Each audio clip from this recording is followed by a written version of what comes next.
അവസാനം വന്ന് ആ പ്രേതത്തെ കണ്ടേ അതേ വെള്ളിയാഴ്ച അതേ രാത്രി അതേ വീട്ടിലിരിക്കുകയായിരുന്നു. അപ്പോഴാണ് ആദമിന്റെ കൂട്ടുകാരനെ വിളിച്ചിട്ട് പറഞ്ഞത് വീട്ടിലേക്ക് ചെല്ലാൻ. അവൻ അവന്റെ കാറെടുത്ത് വീട്ടിലേക്ക് ചെല്ലാൻ നിൽക്കുകയായിരുന്നു.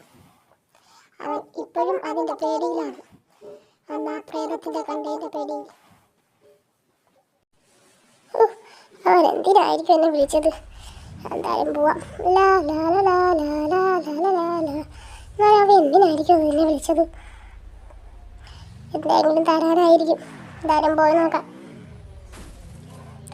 ലാ ലാ ലാ ലാ. അന്നത്തെ ആ സംഭവം എൻ്റെ മനസ്സിൽ ഇപ്പോഴും ഉണ്ട്. അതെന്തായിരുന്നു? അതെന്താ അതെന്താ അവിടെ എന്താ എന്താ സാധനം? എന്താ എന്താ എന്താ സാധനം? നിൽക്കുന്ന പോട്ടെ, ഞാൻ ഇവിടെ നിൽക്കുന്ന സേഫ് അല്ലെന്ന് തോന്നുന്നു.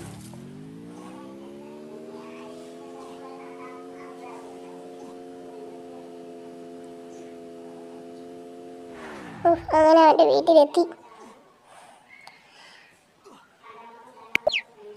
അവൻ്റെ വീട്ടിൽ കയറി നോക്കാം, അവനെ വിളിച്ചു നോക്കാം. ഇവിടെ ഉണ്ടായെന്ന് തോന്നുന്നു. വിളിച്ചതാണ്. മാക്സിമേ മാക്സിമെടാ വിളിച്ചെന്ത്? മാക്സിമേ ഹലോ, എന്താ വിളിച്ചെന്താ?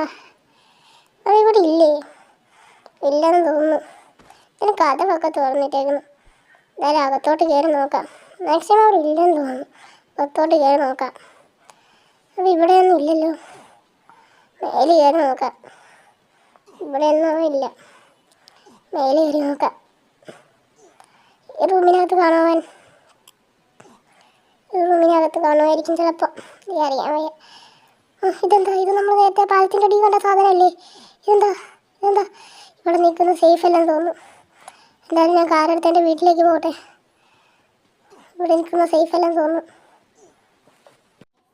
അങ്ങനെ അവൻ ആ സംഭവം കണ്ട് പേടിച്ച് അവൻ്റെ വീട്ടിലേക്ക് പോവുകയാണ്. അവൻ ഇനി ഒരിക്കലും വെളിയിലേക്ക് ഇറങ്ങുകയില്ലെന്നാണ് അവൻ്റെ വിചാരം.